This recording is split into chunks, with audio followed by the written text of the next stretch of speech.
Rob De Silva from SQM Research, welcome. Hi. Rob, we no longer have a liquidity tide lifting all boats, so for an investment strategy to get a high rating from you, what do you look for? So there are some common elements across all the managers that we look at, and in particular, a committed, experienced, knowledgeable investment team that are passionate about the investment markets that they are focusing on. And obviously, a long history in those markets is helpful. But given the circumstances that we have now with a new environment around inflation and interest rates, etc., a level of adaptability and the ability to steer a different course as necessary is becoming a more important component of that as well. Well, the inflation outlook has changed dramatically. We don't have a lower for longer situation anymore. So what do you look for in the current environment when talking about portfolio construction? So it's got to be resilient now to a completely different environment. I don't know that people are necessarily analysing markets differently, but they've got to take an approach to withstanding CPI levels that are much higher than they're used to. So the old adage of we're going to beat inflation by X percent is now a much more difficult hurdle, and it might encourage some risk taking in the sense of trying to stretch for that hurdle, which obviously brings challenges in and of itself. But I think the approach needs to look at what a valuation should be in what is a very different environment and then invest accordingly.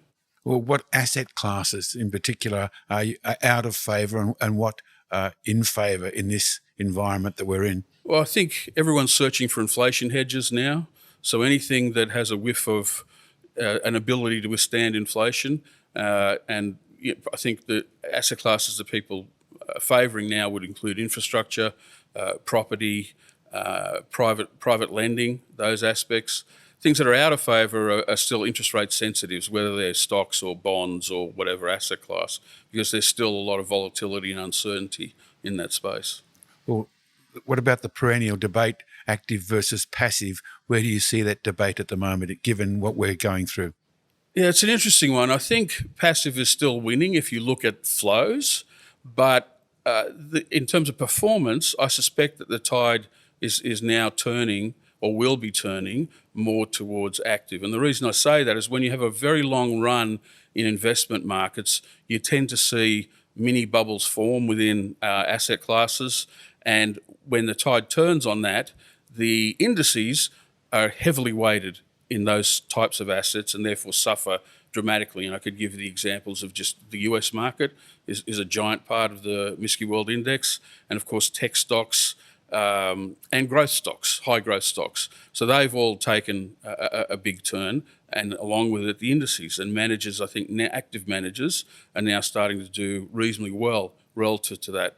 I was never a huge proponent of the mantra that active always underperforms passive. I don't think the evidence is that strong for that. But nevertheless, looking forward, I think the tide is turning in favour of active. We're moving to the active phase of the moon, as it were. Yes, exactly. And finally, if you see a lot of investments, you spend most of your waking hours examining investments. If you had to spare $1 million to invest, what would you do?